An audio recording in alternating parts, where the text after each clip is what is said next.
கர்த்தருக்கு ஸ்தோத்திரம். நாம ஜீவிக்கிறதான அந்த உலகம் பாவம் நிறைந்ததா இருக்குது, ஆபத்து நிறைந்ததா இருக்குது, பலவிதமான பிரச்சனைக்கு உண்டாகக்கூடியதா இருக்குது. அநேக காரியங்கள் நடக்குது, ஆபத்துகள், விபத்துகள்.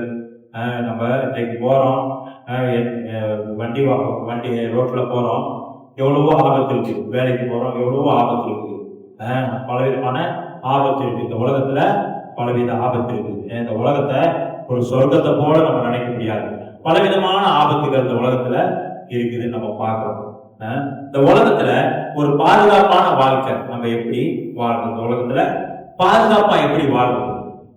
அநேக இடங்கள்ல பார்க்கிறோம் பலவிதமான ஆபத்து.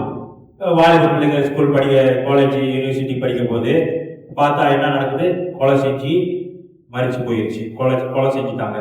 சில பேர் என்ன செஞ்சு, சில வாலிப பிள்ளைங்க அவங்கள தொடர்ந்து அவங்க மனசுக்கு கஷ்டத்தை கொடுத்துருக்கிறதுனால சில பிள்ளைங்க என்ன செய்யுது, தற்கொலை பண்ணிக்கிறது நம்ம பார்க்கிறோம்.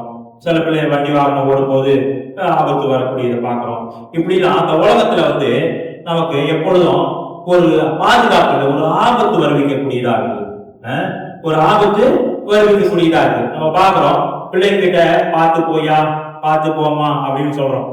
பார்த்து போங்க அப்படின்னு சொல்றதுனால நம்ம அவங்களுக்கு பாதுகாப்பு கிடைக்குமா, இல்ல அவங்க அந்த வார்த்தையை கேட்டு அதுபடி நடக்கிறதுனால அவங்களுக்கு பாதுகாப்பா இருக்குமா இல்லையா, இல்ல எப்படி இருந்தா அந்த உலகத்துல பாதுகாப்பா ஜீவிக்கலாம் அப்படின்றத நாம் இன்றைக்கு பார்ப்போம். தொடர்ந்து நம்ம வாசிப்போம். நீதிமொழிகள் 10ஆம் அதிகாரம் 9ஆம் வசனம். நீதிமொழிகள் 10ஆம் அதிகாரம் 9ஆம் வசனம். உத்தமமாய் நடக்கிறவன் பத்திரமாய் நடக்கிறான், கோலமான வழிகளில் நடக்கிறவனோ கண்டுபிடிக்கப்படுவான். வசனத்தை பார்க்கிறோம். உத்தமமாய் நடக்கிறவன் பத்திரமாய் நடக்கிறான், உத்தமமாய் நடக்கிறவன் பத்திரமாய் நடக்கிறான். சில பேர் சொல்லலாம், ஐயோ இந்த உலகத்துல நானு 20 வருஷமா வாழ்ந்தேயா, எப்படி ஜீவிக்கணும், எப்படி நடக்கணும், எப்படி நடந்தா ஆபத்துல இருந்து பாதுகாக்கப்படலாம் அப்படின்னு தெரியும் எனக்கு அப்படின்னு சொல்ல முடியுமா? சொல்ல முடியாது. ஆபத்து எப்படி வேணாலும் வரலாம். இல்ல ஒருவேளை நான் 40 வருஷமா வாழ்றேன் அந்த உலகத்துல, எந்த வழியில இருந்து ஆபத்து வரும்னு எனக்கு தெரியும், அதனால நான் தப்பிச்சிருவேன்னு சொல்ல முடியுமா? சொல்ல முடியாது. ஆபத்து எப்படி வேணாலும் வரும், ஆபத்து எப்படி வேணாலும் வரும். அந்த ஆபத்து நம்ம ஒரு ஆபத்துக்கு தயாரா இருக்கிறோம், என்னால எல்லா ஆபத்துல இருந்து விலகி போக முடியும் அப்படின்னு சொல்ல முடியாது. ஆபத்து எப்படி வேணாலும் வரலாம். ஆனா இந்த உலகத்துல ஆண்டவர் சொல்றாரு, இந்த உலகம் சபிக்கப்பட்டதா இருக்கு. நம்ம பார்க்கிறோம், இந்த உலகத்துல அநேக ஆபத்துகள் இருக்கு, அநேக பிரச்சனைகள் இருக்குது. சில பேரு நிறைய கடன் வாங்கிடுவாங்க, கடன் வாங்கிட்டு நாளைக்கு கடன்காரன் வருவான். ராத்திரியில என்ன செய்வாங்க, ஐயோ நாளைக்கு பொழுது விடிஞ்சா எப்படி இருக்குமோ தெரியலையே, நாளைக்கு பொழுது விடிஞ்சா எப்படி இருக்குமோ தெரியலையே, கடன்காரன் வந்துருவானே, நாளைக்கு இருக்கணுமா, ஐயோ இந்த உலகத்துல நாளைக்கு நான் இருக்கணுமா, இருந்தா கடன்காரன் தொந்தரவு பண்ணிடுவானே அப்படின்னு சொல்லி பயத்துல அநேக பேரு தற்கொலை செஞ்சுட்டு மறிச்சு போறத கூட பாக்குறோம், கடன் நிமித்தமா. இப்படி இந்த உலகத்துல அநேக விதமான ஆபத்து இருக்கு. நம்ம பார்க்கணும், உலகத்துல அநேக விதமான ஆபத்து இருக்குது, மனுஷங்களுக்கு ஆபத்து இருக்கு. ஆனா அந்த வேத வசனத்துல நம்ம வாசிக்கிறோம், நீதிமொழிகள் 10:9, உத்தமமாய் நடக்கிறவன் பத்திரமாய் நடக்கிறான், உத்தமமா நடக்கிறவன் பத்திரமாய் நடக்கிறான், உத்தமமா நடக்கிறவன் பத்திரமாய் நடக்கிறான். அப்ப உத்தமமாய் அவன் நடக்கணும்னா அவனுக்கு ஒரு வழி இருக்கணும்.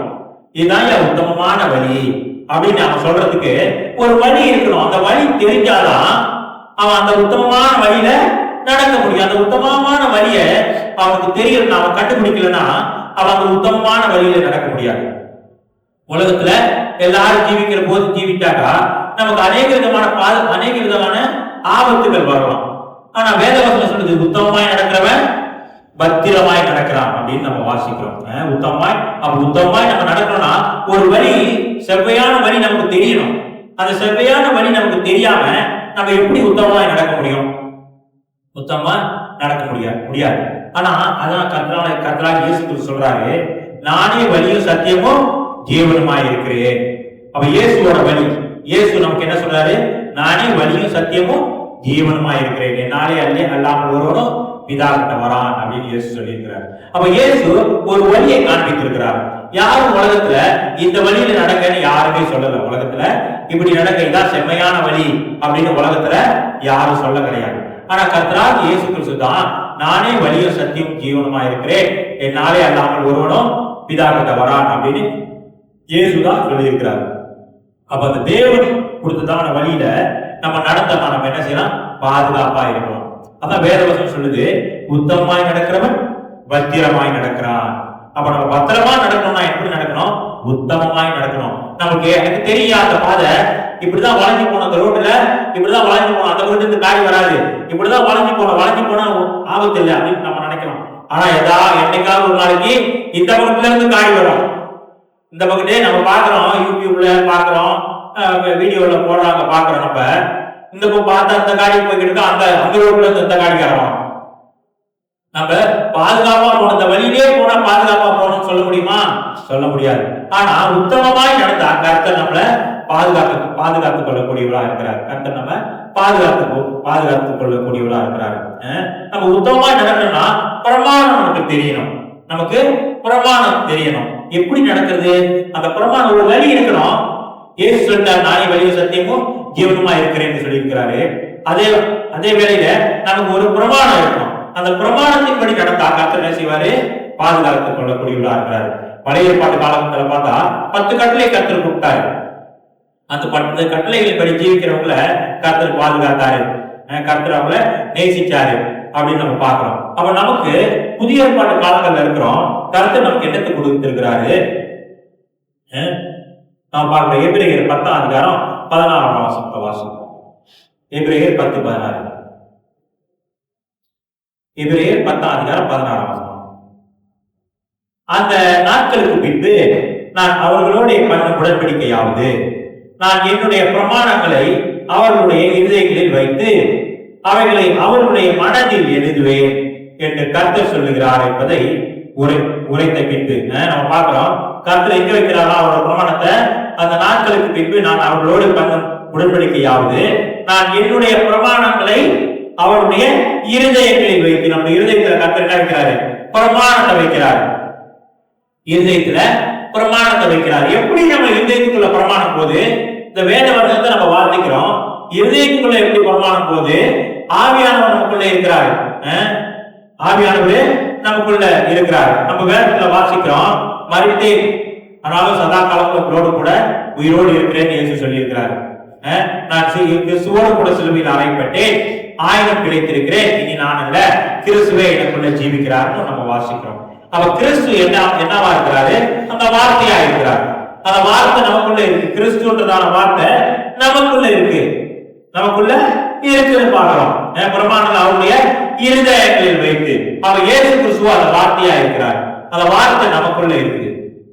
அப்ப நம்ம என்ன செய்யணும்? அந்த வார்த்தையின்படி நடக்கணும். இந்த வார்த்தையின்படி நம்ம இயேசு கிறிஸ்து நமக்குள்ள இருக்கிறாரு. அந்த வார்த்தை நமக்குள்ள இருக்குது. அப்ப அந்த வார்த்தை ஜீவன் உள்ளதா இருக்குன்னு பார்க்கணும். அந்த வார்த்தை ஜீவன் உள்ளதா இருக்கு. அந்த வார்த்தை வெறும் படிக்கிறோம் வார்த்தையா இல்ல, அந்த வார்த்தைக்கு ஜீவன் இருக்கு. அந்த வார்த்தைக்கு ஜீவன் இருக்கு அப்படின்னால நம்ம தவறான காரியங்கள் செய்யும் போது அந்த வார்த்தை என்ன செய்யக்கூடியதா இருக்கு? நம்மோடு பேசக்கூடியதா இருக்கு. நம்மோடு பேசக்கூடியதா இருக்கு. இந்த வார்த்தை இயேசுவோட வார்த்தைக்கு ஜீவன் இருக்குது. அந்த வார்த்தை நம்மோடு பேசக்கூடியதா இருக்குது.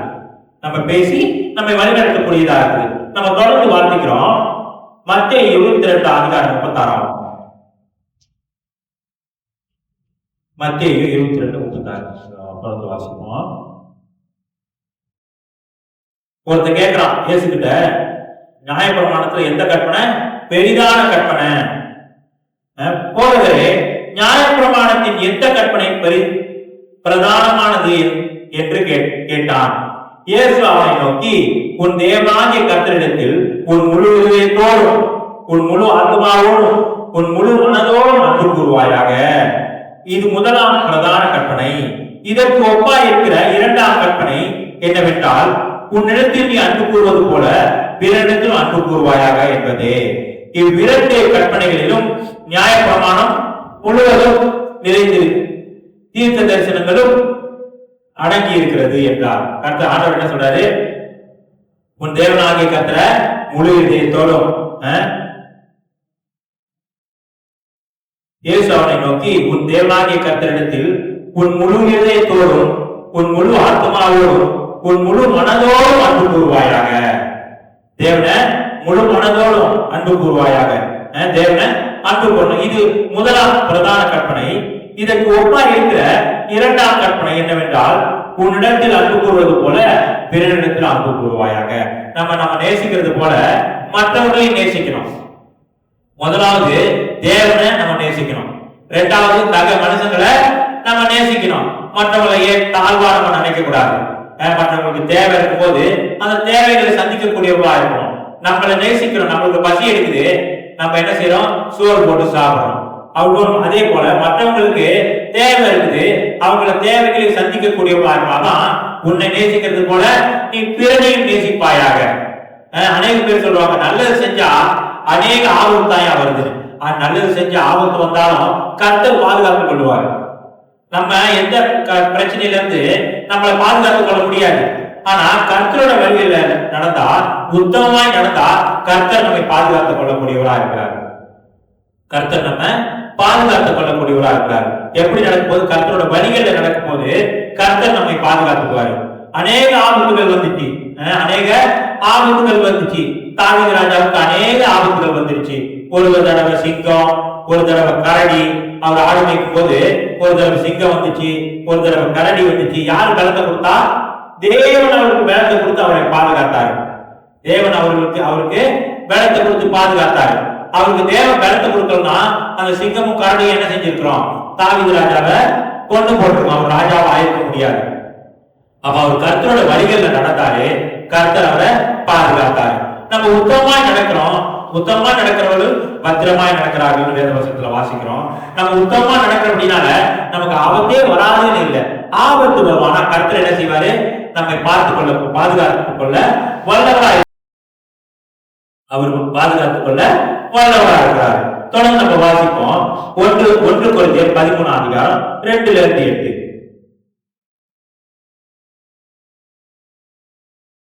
1 கொரிந்தியர் 13 அதிகாரம் 2ஆம் வசனத்திலிருந்து 8ஆம் வசனம். நான் தீர்க்க தரிசன வார்த்தையை உடையவனாய் இருந்து சகல ரகசியங்களையும் சகல அறிவையும் அறிந்தாலும் மலைகளை பேர்க்கத்தக்க சகல விசுவாசம் உள்ளவனாய் இருந்தாலும் அன்பு எனக்கு இராவிட்டால் நான் ஒன்றுமில்லை. எனக்கு உண்டான யாவற்றையும் நான் அன்னதானம் பண்ணினாலும் என் சரீரத்தை சுட்டரிப்பதற்கு கொடுத்தாலும் அன்பு எனக்கு இராவிட்டால் எனக்கு பிரயோஜனம் ஒன்றுமில்லை.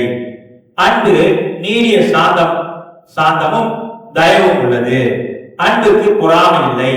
அன்பு தன்னை புகழாது, இருமாப்பாய் இராது, அயோக்கியமானதை செய்யாது, தற்பொழிவை நாடாது, சினமடையாது, தீங்கு நினையாது, அநியாயத்தில் சந்தோஷப்படாமல் சத்தியத்தில் சந்தோஷப்படும், சகலத்தையும் தாங்கும், சகலத்தையும் சகிக்கும், சகலத்தையும் விசுவாசிக்கும், சகலத்தையும் நம்பும், சகலத்தையும் சகிக்கும். இந்த அன்பு ஆண்டவர் சொன்னாரு, உன் முழு இதயத்தோடு அன்புக்கு தேவனை அன்பு கூறுவாயாக. மனுஷனையும் முழு இதயத்தோடு உன்னை நேசிக்கிறது போல பிறனையும் நேசிப்பாயாக. இப்ப இந்த அன்பு நமக்கு இருந்துச்சுன்னா இந்த பலவிதமான ஆபத்துகள் இருந்தும் நாம் விடுவிக்கப்படுறோம். சகல ரகசியங்களை எல்லாம் தெரிஞ்சிருந்தாலும் இப்ப ஆண்டவர் சொன்னாரு அந்த அன்பின் பிரமாணம். அந்த அன்பின் பிரமாணம் இல்லைன்னா ஒண்ணும் இல்லை. நம்ம உடலை சுட்டெரிக்க கொடுக்கலாம். ஆனா அன்பு நமக்கு இல்லாட்டா ஒரு பிரயோஜனம் இல்லை. நம்ம அன்னதானம் கொடுக்கலாம். இப்ப பார்த்தா அநேகர் அன்னதானம் கொடுக்குறாங்க. அன்னதானம் கொடுத்து யூடியூப்ல போடுவாங்க. 4 பேரு எனக்கு அவங்களுக்கு ஒரு பிரைசிங் கிடைக்கும். அவங்களுக்கு ஒரு அன்னதானம் போட்டீங்க, அவங்க அன்னதானம் போடுறாங்க அப்படின்னு அவங்கள 4 பேரு பெருமையா பேசுவாங்க. அதுக்காக என்ன செய்யறாங்க? அன்னதானம் போடுறாங்க. நான் வேத வசனம் என்ன சொல்லுது? உன் வலது கை கொடுக்கறத உன் இடது கை தெரியக்கூடாது. நம்ம ஒரு நல்ல காரியத்தை செய்யும் போது எல்லாத்துக்கும் சொல்லக்கூடாது. போய் சொல்லுவாங்களே மலாயில ஒரு வார்த்தை, தொல்லூர் சிபிஜி ரியோச கப்போம். கோழி என்ன செய்யும்? ஒரே ஒரு முட்டை தான் வரும். ஒரே ஒரு முட்டை விட்டு கம்பத்துக்கே சொல்லிடுறோம், நான் முட்டை விட்டுட்டேன்னு சொல்லிடுறோம். அந்த மாதிரி நம்ம ஒருத்தருக்கு அன்னதானம் போட்டு ஊருக்கே சொல்லக்கூடாது. அதான் சொல்லுவாங்க மலாயில, தொல்லூர் சிபிஜி ரியோச கப்போம். ஒரு கம்பத்துக்கே சொல்லிடும் அன்னதானம் பண்ணிட்டேன். அப்படிதான் என்ன செய்யறாங்க?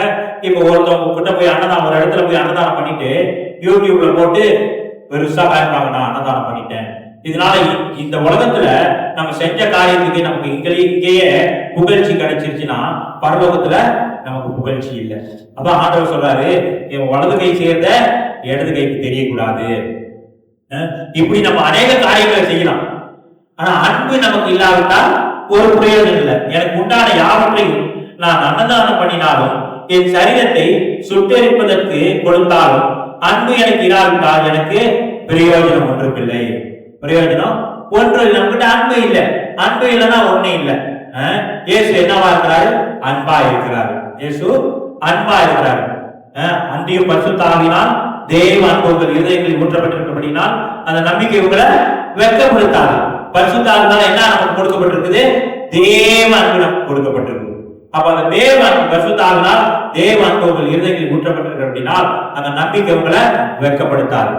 அப்ப நம்ம தேவனை நம்பி அநேக காரியங்களை செய்யறோம். தேவன் என்னை பாதுகாத்து கொள்வார், தேவன் என்ன ஜீவ பாதையில நடத்துவார், நம்ம விசுவாசிக்கிறோம்.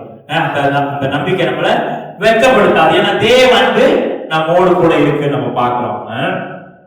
இப்படி உலகத்துல அநேக ஆபத்துகள் இருக்குது. அந்த ஆபத்துல நம்ம சொந்த பலத்தினால சொந்த ஞானத்தினால நம்ம அந்த ஆபத்துல எல்லாம் மேற்கொள்ள முடியும்னு சொன்னா மேற்கொள்ள முடியுமா?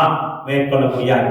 இன்னைக்கு இருக்கிறவன் நாளைக்கு இருக்கிற மாட்டான், இன்னைக்கு இருக்கிறவன் நாளைக்கு இருக்கிற மாட்டான். எப்படியோ ஆபத்து மனசுல சூழ்ந்து கொள்ளுது நம்ம பார்க்கிறோம். ஆனா கர்த்தரோட வழிகளை நடந்தா கர்த்தர் நம்மை பாதுகாக்க வல்லவரா இருக்கிறார். கர்த்தர் நம்ம பாதுகாக்க வல்லவரா இருக்கிறார். ஆனா நம்ம கர்த்தரோட வழிகளை நடக்கணும். உலகத்துல அநேக வழிகள் இருக்குது. சில பேர் சொல்லுவாங்க என் வழி தனி வழின்னு. அந்த தனி வழியில போனாலும் நம்ம ஆபத்து வர்றதுக்கு வாய்ப்பு இருக்கு. ஆபத்துக்கு வர வாய்ப்பு. சில பேர் சொல்லுவாங்க நானு சண்டை போட மாட்டேன், வந்த சண்டையை விட மாட்டேன் அப்படின்வாங்க. நம்ம யாருக்கிட்டையும் சண்டையை போட வேணாம், வந்த சண்டையை நம்ம இழுத்து வச்சு சண்டை போட வேணாம். கர்த்தர் பார்த்துக்குவார், எல்லாத்தையும் கர்த்தர் பார்த்துக்குவார். யாருக்கிட்டையும் போய் சண்டை போட்டு வேதவசனம் சொல்லுது ஒருவருக்கு ஒருவர் கடிச்சு பச்சித்தீர்களானால் அழிவீர்கள், ஒருவருக்கு ஒருவர் கடிச்சு பச்சித்தீர்களானால் அழிவீர்கள் அப்படின்னு வாசிக்கிறோம். அப்ப ஒருத்தர் கடிச்சு பச்சிக்கிற அளவுக்கு நம்ம சண்டை போடக்கூடாது. கர்த்தரு அன்பா இருக்கிறாரு. அந்த அன்பா சொல்லுவாங்களே தாயை போல பிள்ளை நூல போல சேலை அப்படின்னு. அப்ப இயேசு அன்பா இருக்கிறார்னா, இயேசு நம்மள தாயாகவோ தகப்பனாகவோ இருந்தார்னா அவரோட சுபாவம் நமக்கு இருக்கும். இயேசுவோட சுபாவம் நமக்கு இருக்கும். நம்ம ஒருத்தர் கடிச்சு பச்சிட்டோம்னாக்கா அது யாரோட சுபாவம் இருக்கு? நம்ம கிட்ட பிசாசோட சுபாவமா இருக்கும். இப்ப இயேசுவோட பிள்ளை, தேவனோட பிள்ளை, இயேசுவோட சகோதரன் நானு அப்படின்னு சொல்ல முடியுமா? சொல்ல முடியாது. இயேசு அன்பா இருக்கிறாரு. அந்த அன்பு நம்ம கிட்ட இல்ல. அவங்க கர்த்தரோட பிள்ளைகள் சொல்ல முடியுமா? அதான் நம்ம 1 யோவான் 2ஆம் வசனத்துல 2ஆம் அதிகாரத்துல வாசிக்கிறோம். நான் இயேசுவை நேசிக்கிறேன், இயேசு எனக்குள்ள இருக்கிறான்னு சொல்லி தன் சகோதரனை பகைக்கிறவன் பொய்யனா இருக்கிறான்னு வாசிக்கிறோம். அவனுக்கிட்ட உண்மை இல்லை, அவன் பொய்யா இருக்கிறான், அவன் இருள்ல நடக்கிறான். அவன் எங்க நடக்கிறான்? இருள்ல நடக்கிறான். அப்ப நமக்கு அன்பு இல்லைன்னா நம்ம எங்க நடந்துகிட்டு இருக்கிறோம்? இருள்ல நடந்துகிட்டு இருக்கிறோம். அன்பா கர்த்தர் என்ன செஞ்சிருக்கிறாரு? நம்ம கிட்ட என்னத்தை வலியுறுத்துறாரு? உன்னை நேசிப்பது போல பிறனையே நேசிப்பாயாக. நம்ம சிலரை நேசிப்போம், சில ஆட்களை நேசிப்போம், ஆனா சிலரை நேசிக்க மாட்டோம். ஆனா ஆண்டவர் என்ன சொல்றாரு? எல்லா சகோதரனையும் சபையில இருக்கிற விசுவாசிகளையும் என்ன செய்யணும்? நம்ம நேசிக்கக்கூடியவர்களா இருக்கும்.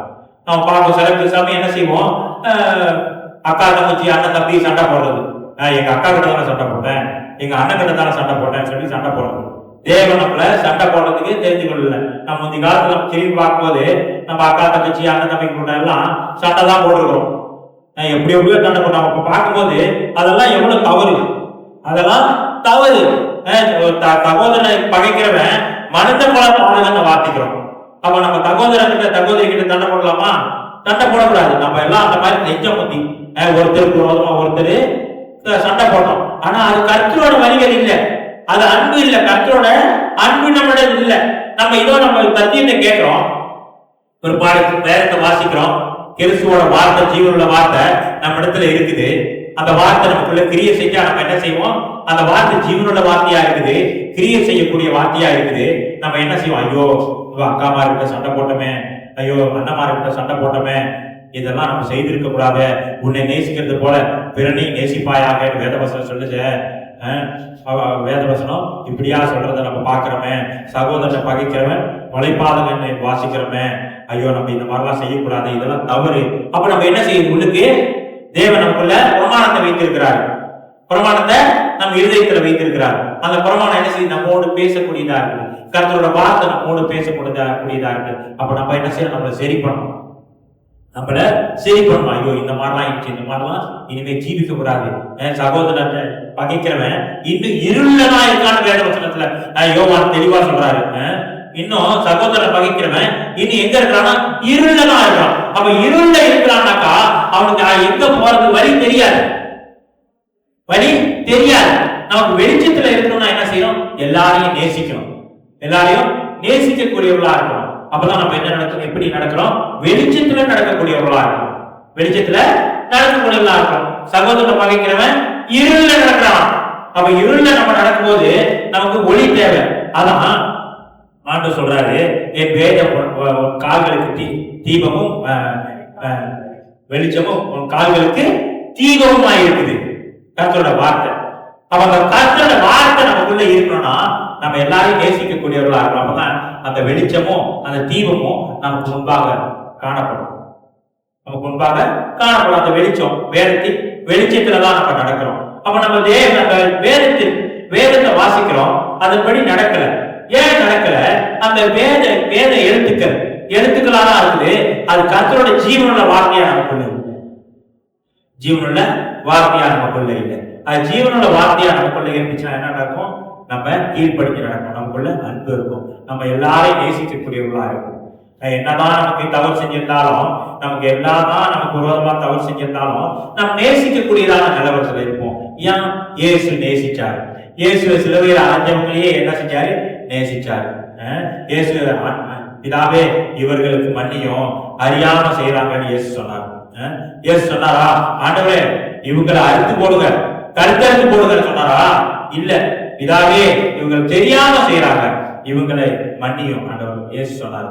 அதே போல இயேசுவோட சுபாவம் இருந்தா நம்ம என்ன செய்வோம்? ஒருத்தர் மன்னிக்க கூடியவர்களாயிருக்கும்.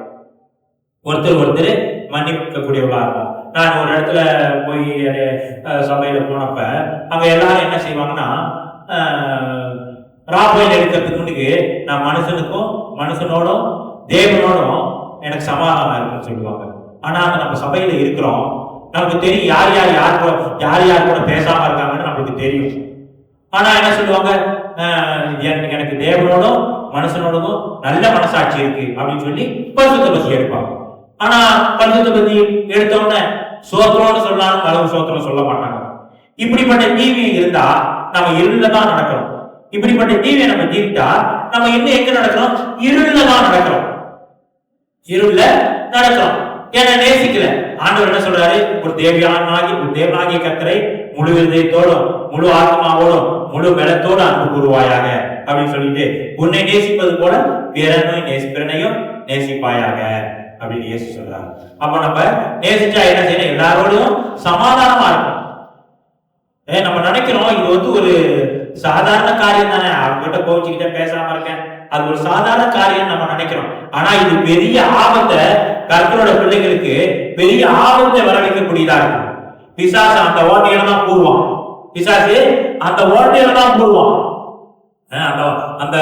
அதான் பிசாசுக்கு ஓட்டை.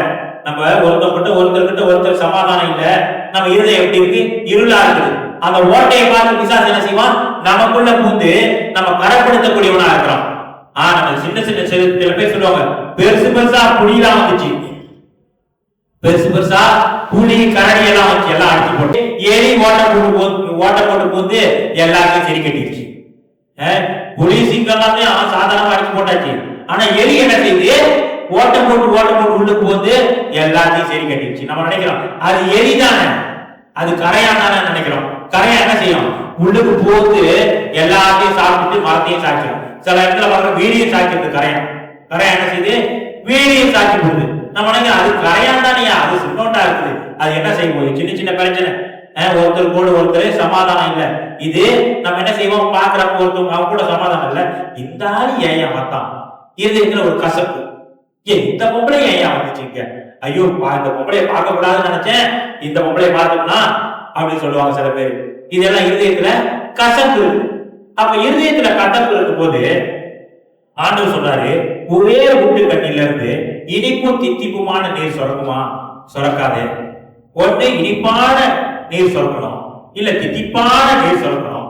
ஒரே ஊட்டு கண்ணில இருந்து இனிப்பும் தித்திப்புமான நீர் சுரக்காதே. அப்ப நம்ம பாக்குறோம், ஐயோ இந்த ஆள் நமக்கு கொண்டு வந்துட்டானா, ஐயோ போச்சு. அப்ப நம்ம இருதயம் எப்படி இருக்குது? இருளாக இருக்கு.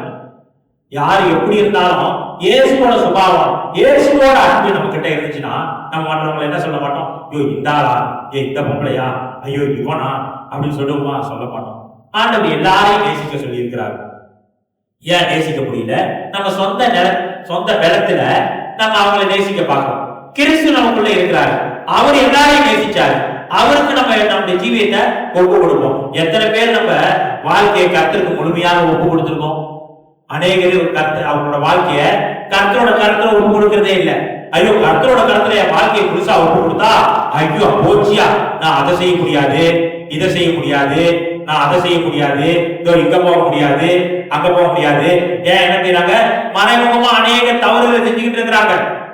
மறைமுகமா அநேக தவறுகளை செஞ்சுக்கிட்டு இருக்கிறாங்க.